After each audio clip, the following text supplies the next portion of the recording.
सोया हुआ महल। प्यारे बच्चों, पुराने ज़माने की बात है। किसी मुल्क का बादशाह था और उसकी कोई औलाद न थी। बहुत अरसा गुजरने के बाद उनके घर एक बेटी पैदा हुई। पूरा मुल्क बहुत खुश था। इस खुशी में एक जश्न मनाया गया। मलका ने सब लोगों को दावत दी और बुलाया।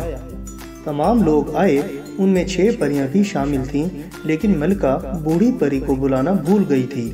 जब 6 परियां महल में आईं तो उन्होंने शहजादी की तारीफ की और सब ने तोहफे में कुछ न कुछ भी दिया। किसी ने कहा शहजादी जब जवान होगी तो बहुत खूबसूरत होगी, किसी ने कहा अच्छा गाना गाएगी, किसी ने कहा कि दूसरों के साथ मेहरबान होगी, किसी ने ज़हीन होने की दुआ दी। गर्ज के सब परियों ने कोई न कोई दुआ भी दी। अभी सबसे छोटी परी शहजादी को देख ही रही थी कि बूढ़ी परी आ गई और वो बहुत गुस्से में थी। अचानक बादशाह और मलका उसे देखकर खौफजदा हो गए। बूढ़ी परी ने मलका से कहा कि उसने मुझे दावत नहीं दी, लिहाजा मेरी बद्दुआ है कि शहजादी जब जवान होगी तो उसे चरखे की नोक चुभेगी और वो मर जाएगी। ये कहकर बूढ़ी परी वहाँ से चली गई।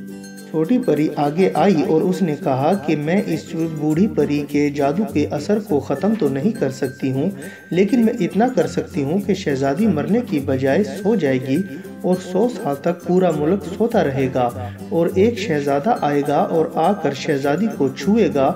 इसके साथ ही जादू का सारा असर ख़त्म हो जाएगा और शहजादी जाग जाएगी। वक्त गुजरता गया और शहजादी जवान हो गई।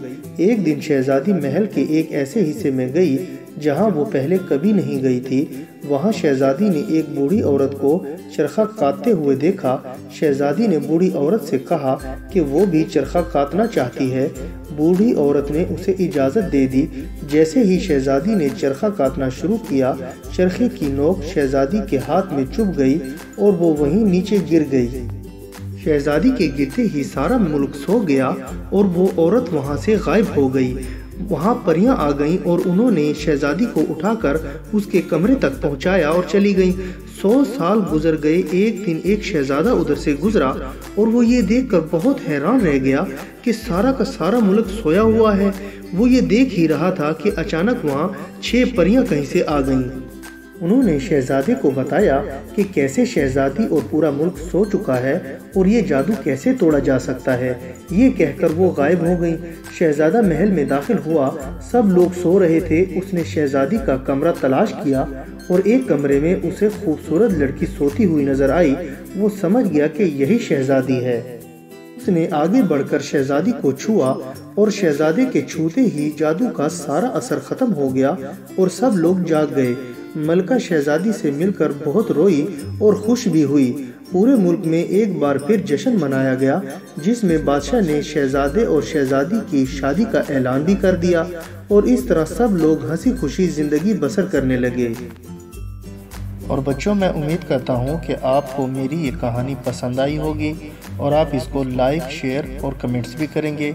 और सबसे ज़रूरी बात यह है कि आप मेरे इस चैनल को सब्सक्राइब करना ना भूलिएगा। इससे आपको मेरी नई कहानियों का भी पता चलता रहेगा। और अब मैं इजाज़त चाहता हूँ। अपना बहुत बहुत ख्याल रखिएगा। अल्लाह हाफिज़।